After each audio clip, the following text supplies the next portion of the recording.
from these presentations is to be involved.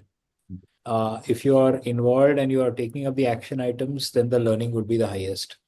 If you just listen to it as a viewer, as if someone is watching a movie, then you will not probably grasp the essence of it. So you may be at different stages in your business. Regardless of that, to review and refresh and see whether these fundamentals work for you is always a good option, right? So we'll today focus on applying these business model frameworks. I'll touch upon a little bit on business model canvas as well as we go further for the ones who did not attend the previous class. Okay, next slide. Okay, what are the learning objectives? First is to structure ideas, right? So in fact, I had a prospective entrepreneur reach out to me yesterday with an action, with an idea. And his idea looked like a 2-line statement. Look, every entrepreneurship venture, every startup starts with an idea. I'm not denying that. But if you get stuck on that idea itself and don't make significant progress, you will probably not be able to do the business. You have to convert that idea into something more concrete. And that's the whole idea here. How do you learn to structure your business idea effectively? Understand the building blocks of a successful business. So the building blocks are very essential, right? Okay, is your idea a B2C or a B2B? Is it a product or a service? Is it a one-time sale or is it a sustained business proposition that you want to offer? Like Aisha talks about food business, right? So food business is something which could, again, even in food business, you could be a one-time sale, or it could be once in a year sale, or it could be a daily sale, or you could be multiple times in a day. Now, you don't require you to be very intelligent to give me the answer, which one is the most profitable one. The last one is the most profitable one, where you're touching the customer frequently in a day. What happens here? Your customer acquisition cost can be apportioned towards multiple purchases. CAC, or customer acquisition cost, is a very important terminology which you will discover as you go further in your business. Cost of acquiring a customer, it is typically associated with your marketing cost. So you might run certain marketing campaigns on Google, on Facebook, offline ads, TV ads, whatever you want to do. Based on the success rate of the campaign, how many customers signed up. So the total cost of the campaign divided by the number of customers who eventually signed up is how you arrive at the customer acquisition cost. Sometimes you buy customers. It's nothing unfair or illegal. You can actually buy customers. How can you buy customers? You can give out coupons.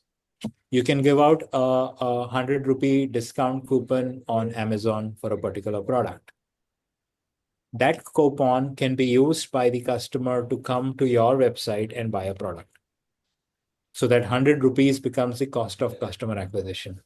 Because of that 100 rupee coupon, the customer decided to buy your product or service for that matter, right? So the whole idea is that you convert your idea into various building blocks which are essential or core to your business. There are multiple streams. Identify diverse revenue streams to ensure financial sustainability. We'll discuss all these points more in detail. How can you have multiple streams? Why having multiple streams is better than one stream? It's just because in the start, it's important. Later on, you can go down to one stream. That's totally fine. But initially, when you're starting, when you're more in an experimental mode where you don't know whether you're going to make revenue from products or you're going to make revenue from services, or it's a combination of product plus services, or is it a subscription model? Till all those things are not clear, you want to have multiple streams to start with. Yes, it's a little confusing. It might be a little more labor intensive, but it helps you to evaluate your market much better. Third one is to analyze the studies, analyze real world case studies for practical insights and inspiration, learn from success and failure. You need to clearly have benchmarks in your area of business as to who you're trying to ape. Who you don't need to copy. It's not necessary that you have to copy someone, but to have someone to draw inspiration from is very important. It helps you to set standards on what your business eventually should look like. It helps to give a more of a guide point as well as to where you see the business going in 6 months or 1 year or 2 years.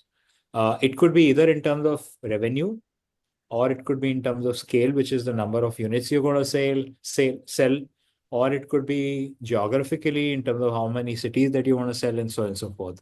Finally, engage and refine. So this is a continuous improvement process. A business model canvas is not a one-time activity. While the usefulness or utility is definitely in the very initial stages, but you can always use that as a reference frame every 3 to 6 months and see, am I going as per my business model canvas? If I'm deviating, is it a conscious decision which I had to make based on what I saw in the market? Or is it that I was forced to do it because my initial idea did not work? Which of the two is very important? If you're being driven by market forces, which means your business model canvas initially had not been tested or ratified by market sources, which means that you have not done a market survey or a market research. You're not spoken to enough customers to get feedback. That's why you probably had to go and, as they say in English, eat your words. Not a good idea, not a good situation, but there's nothing to feel embarrassed about.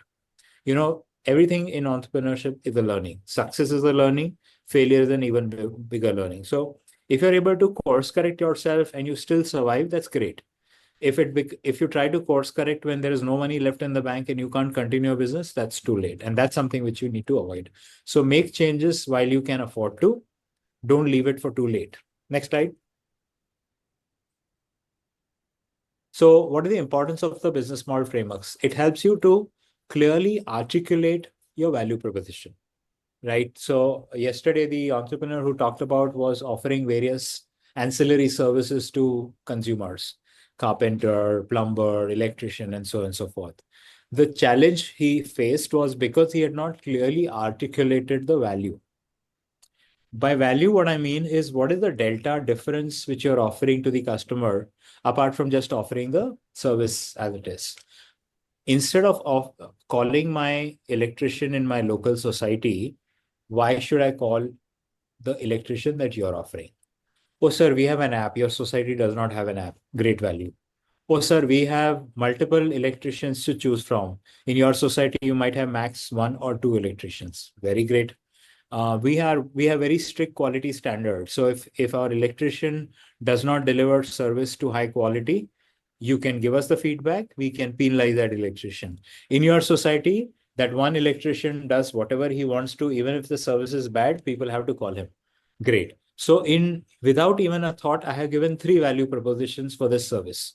What are the value propositions that you are leveraging in your business? Is it the food quality? Is it the promptness of delivery? Is it that you have done enough number of consulting engagements in that area, in that specific problem, in that specific customer profile? Where is the value being offered? The importance of value is in the markup of your service. If your value is low, if your food is average quality, you have never delivered food ever before, this is the first time you're going to cook, you can't be charging a premium. You might even have to sell at a discount because you don't have a brand name. Nobody knows you. Yes, you might be making the best biryanis in this planet, but if nobody knows you, then you have to start from scratch.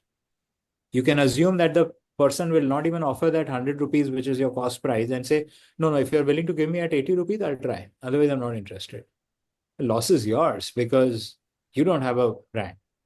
But if you have these value propositions and you can indicate those value propositions clearly upfront in your marketing campaign or in your website, that's where the customer will resonate and say, oh, why are you offering your biryani at 100 rupees? I'm willing to pay you 200 rupees for all these value benefits.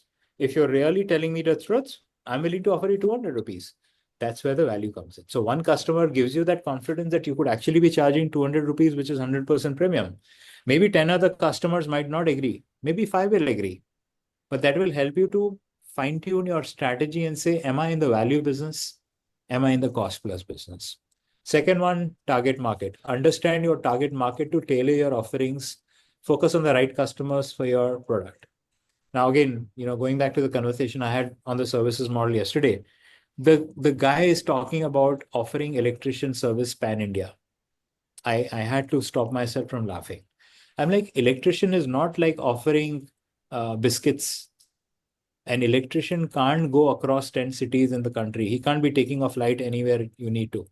One, it's not a service which requires someone to fly. I would prefer an electrician in my neighborhood rather than someone flying from Timbuktu.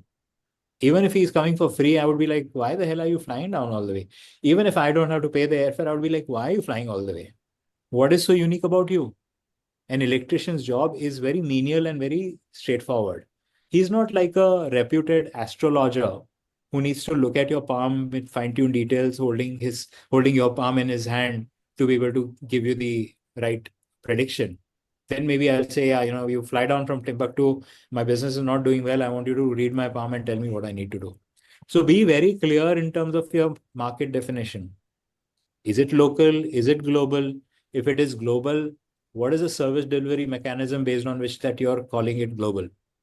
You don't want to take up add-on responsibility, at least in the early stages. Eventually, you can go global.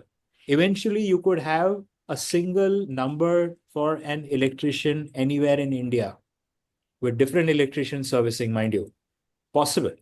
But on day one, no, that's not how you structure your market definition. Revenue models. As I mentioned, do you have one revenue, multiple revenues? Fixed costs, variable cost. Are you going to charge one-time fee? Is there a subscription model? So on and so forth. Finally, the customer needs. Align operations with the customer needs for maximum satisfaction. And I love what Steve Jobs said when he launched the Apple iPhone. He was like, I'm not going to offer what the customer wants. May I repeat? I'm not going to offer what the customer wants. I want the customer to want what I provide him. To create that desire, create that aspirational value is the ultimate for an entrepreneur. It's the ultimate dream for a startup founder that the customer says, I never imagined I could have a bottle with a sipper. You created a bottle and poke that idea into my mind that why should I drink the bottle from the mouth? Why can't I have a built-in sipper which pops out the moment I click a button? Right? This is for a scenario when this product was not invented. The person who produced such a bottle created an aspirational product. Now, but we are not at Steve Jobs level. Let's be basic. Let's be clear. Majority of our businesses are driven by existential needs which are not being met to the degree of expectation that the customer has. There is some flaw. Maybe the pricing is high, maybe the product quality is low, availability is an issue. Identify that moat, identify that weak point in the existing service offering or existing product offerings, which you want to harp on as your strong point. Okay, next slide. So we have three different types of business model frameworks. The first one is what we discussed in the previous class, which was business model canvas. And by the way, the recording of the previous session and the slide deck will be available. So please reach out to Hari offline and request for the same. And you can go through the content. And if you have questions, I don't mind doing a brief session offline and explaining to you in terms of what we covered in the business model canvas. In the meanwhile, Hari, keep a snapshot of the business model canvas. At the end of this presentation, we'll share it with the rest of the members so they can get a visual imprint in terms of what the business model canvas looks like. Lean canvas is again adopted for startups focusing on problem solving, quickly test the business assumptions. The lean canvas, as the name suggests, focuses on the word lean, right? If you're going to serve only biryani, then don't get into desserts, don't get into starters, don't get into drinks at day one. Focus on establishing a strong value proposition and a strong connect with the customer that you offer the best biryani in town. Just offer biryani. Even if they want a raita, they say, sorry, we don't provide raita. Our curd goes back. Just try the biryani, ma'am. Once you establish a use case for biryani, then you can gradually add your products. If you try and add more products, you don't know whether the curd in the raita was sour, and that's why they hated your biryani. They actually said, we hate this biryani. The problem was with the curd. You didn't realize it. Customer didn't care about it. He just blasted you for your biryani.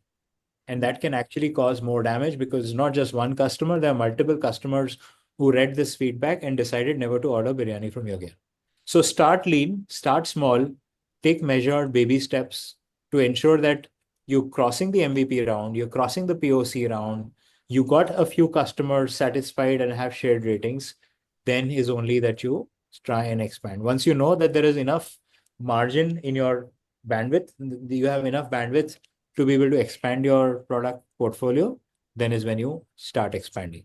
Finally, the value proposition. So let me take Archana's example of offering the value proposition where you want to streamline the supply chain for architects. You want to make sure that made to order, you want to ensure that the required quantity of raw materials is precisely what's required to the minute last 100 grams, zero additional cost, zero inventory cost, faster turnaround of raw material, faster turnaround of capital, the faster you can redeploy that money back into the business. So that's a value proposition that you're focusing on. You're saying don't keep even one sheet of timber in your warehouse if it's not required. Why should you take that burden? Why should you even have a warehouse? Get out of a warehouse. The moment at the site a block of timber is needed, a button is pressed in your app, and the timber is delivered within the hour. You use it, manufacture your stuff, move on. Now that's where the difference comes in. You are proposing value to the customer, not just value to yourself. The best value that you can deliver is the value that you deliver to your customer, and you deliver value to yourself at the same time. So value pricing, which looks a value to the customer, where he feels that I'm still saving money even though I'm giving you a premium. That's a very unique thing, right? Imagine a iPhone customer saying that, oh, even though I paid $100 more for iPhone versus all the Android phones, I have still obtained value out of this phone. My business is operating much faster. My customers are more happy because I have a better UI of my product and so on and so forth. That's the ultimate goal that you should be looking for. Next slide. Okay, so let's look at the business model canvas and the various components. Key partners. The partners could include suppliers. You call your customers also as partners.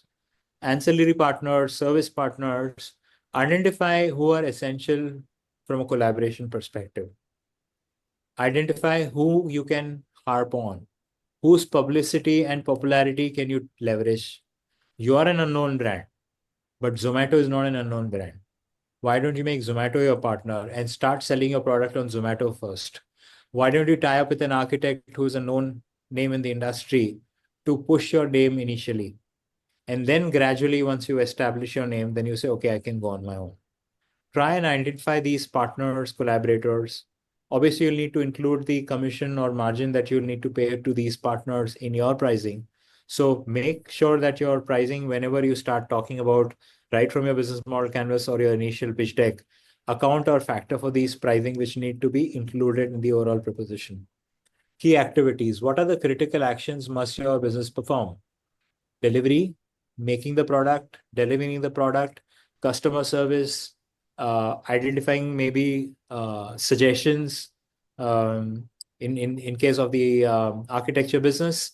Are you offering a list of suppliers which are by default onboarded on your app so that the customer does not even need to do the R&D to find suppliers to use a great supply chain tool?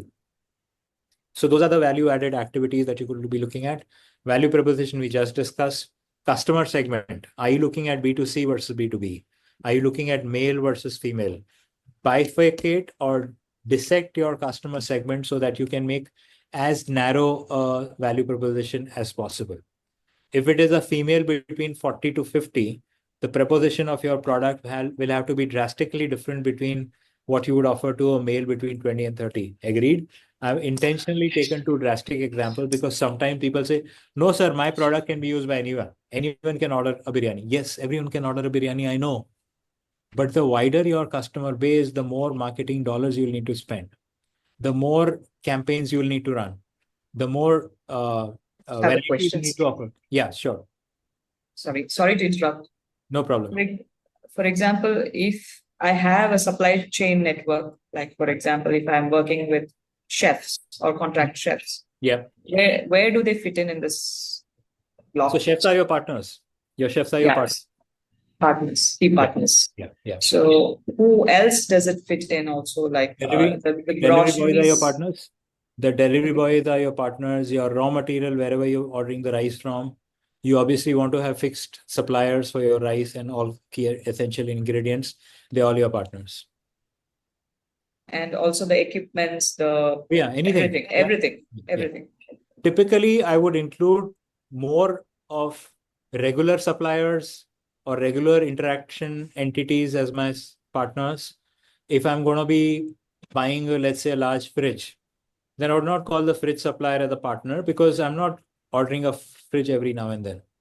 Okay. So So then you the just want to cycle. bifurcate. You don't want to placate someone who doesn't need to be a partner as a partner.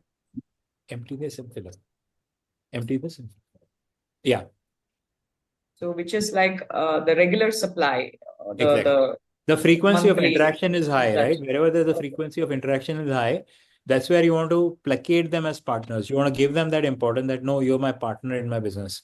Sometimes language or wording works well in your negotiation as well. The moment you call them partners and not suppliers, they also feel, we are being given importance. You might be able to get some 5% discount additionally for calling them partners. It doesn't necessarily mean that we have to pay them or we get paid. That's not the No, way. that's not the point. That's not the That's point. not. The point is Okay. the level of collaboration. Okay. Okay. Yeah. Yeah. Okay. Thank you. Yeah. Finally, the revenue stream. Again, that's something which I've discussed. How is your business going to generate income, generate revenue? Be laser focused that ultimately wherever there is revenue generation activity, that's your priority number one. Everything else is ancillary. Sometimes you might be like, no, I just like to, create social media reels. I love social media reels. I can create as many reels. But hey, what about selling the product? If you're not spending enough time towards selling, uh, creating those reels is just going to create a large user base, which will just look forward to your next reel and not be interested in your product. So Can I focus. Yeah, sure, can I sure. ask one question here? Yeah. For example, a little while earlier you were saying that yeah, just like Apple, they want to he created something, a product that everybody would want. Yeah. Similarly, Yeah. 100 years ago or 120 years ago, we didn't have a habit of, I mean, we used to brush our teeth, but not with Mhm. a brush. Yeah. Uh, so that way it contributed or changed the habit of buying Mhm. of people.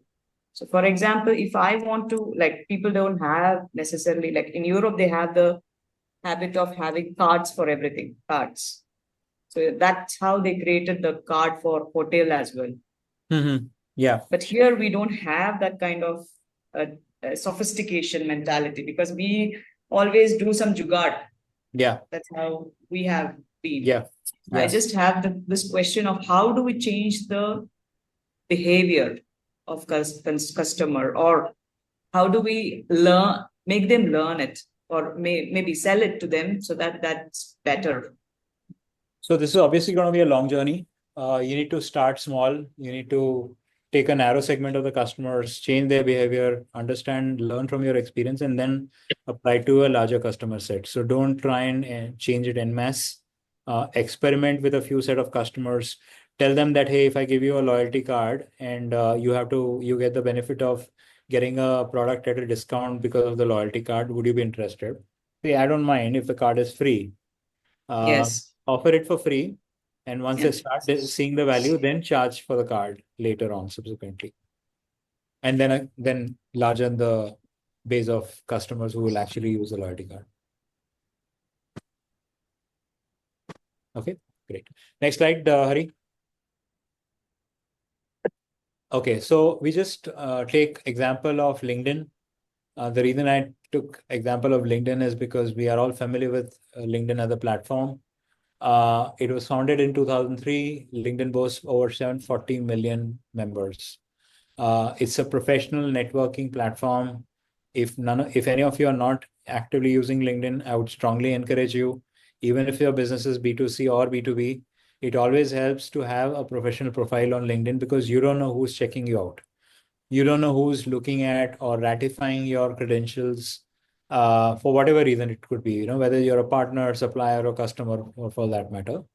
the value proposition which LinkedIn offered at the initial stages was to connect professionals offering networking, job searches, and insights. Now, one thing which you would notice is completely missing here is content.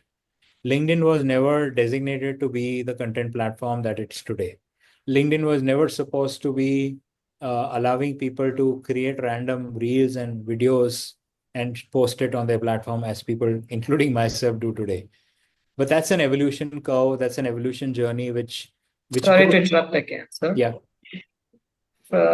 I've been in this food space for about 12, 13 years now. Mhm. What I have noticed is that Facebook, when it was started in the beginning, we had a lot of ROIs in terms of marketing and advertising.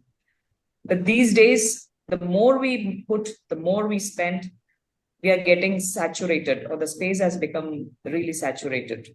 Yeah. Isn't that a problem that you see essentially in all the social media outlets there?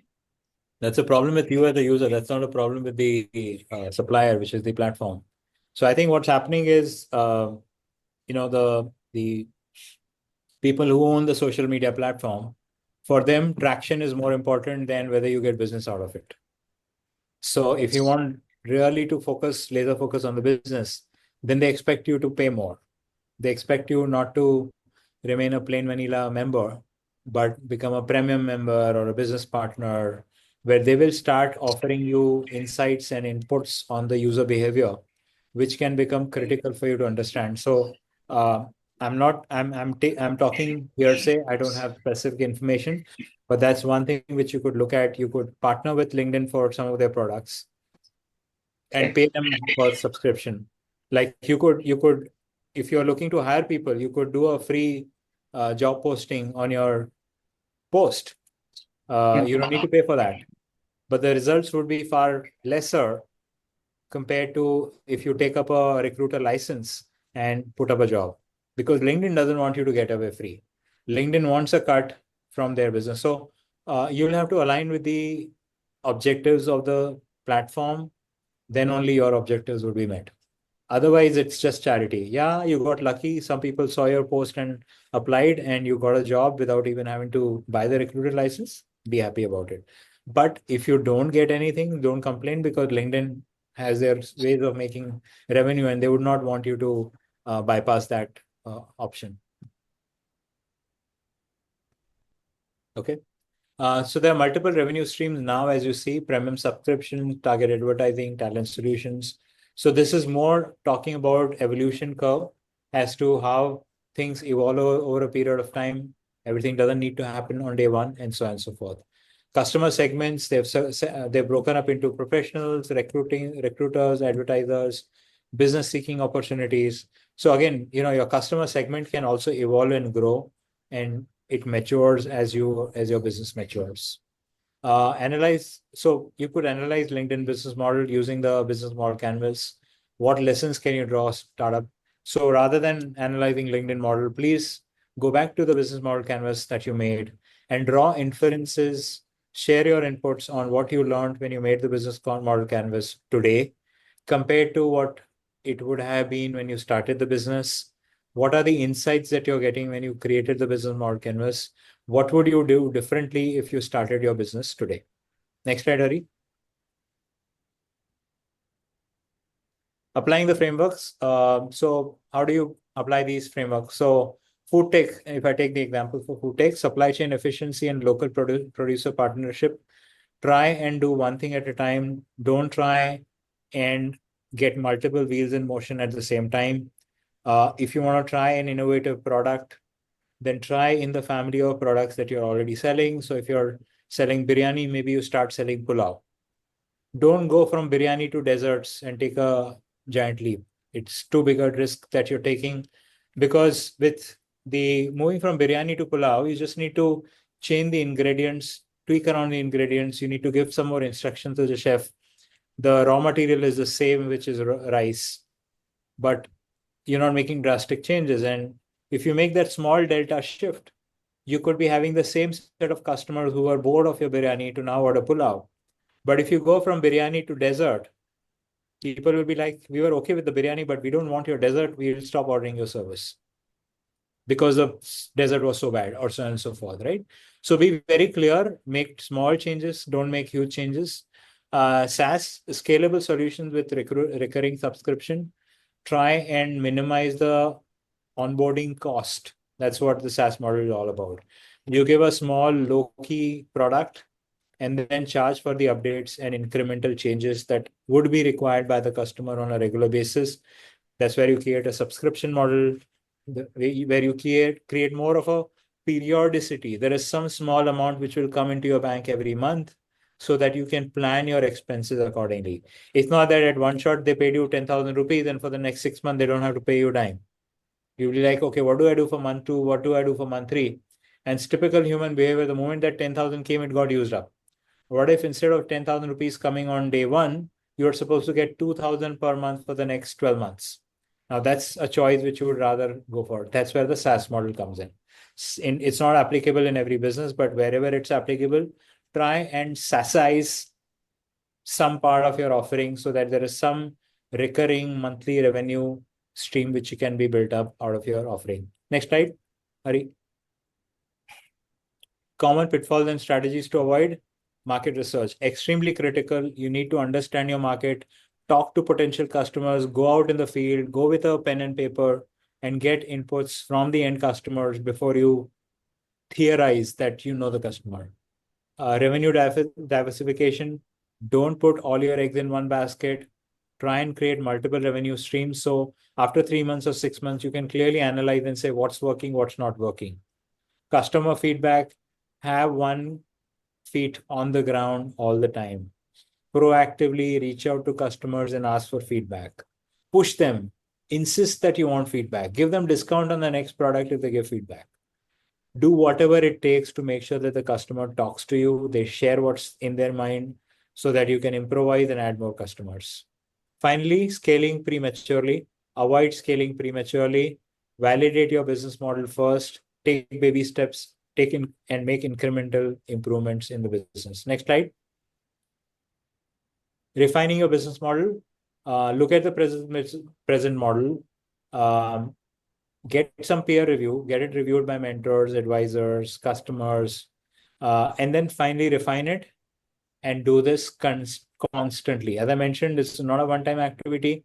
Every 6 months or every 1 year, whatever seems comfortable to you, where you feel there have been enough changes in the business from the start, go and revise your business model and see if you could make improvements and establish some new standards and changes. Next slide. Wrap up and key takeaways. So first is dynamic iteration. You need to constantly modify and improvise on your business model. Customer needs, please constantly listen to customers, hear the feedback, take feedback, ask questions. Effective strategy, leverage frameworks to structure your business strategy. So post your refined business model on the forum. Please come back to us, share your feedback on what you learned from this presentation, what you decided to do differently or do next based on the inputs that you received. And once you start seeing the effects, please give us the feedback, what worked, what did not work. Thank you very much. Hari.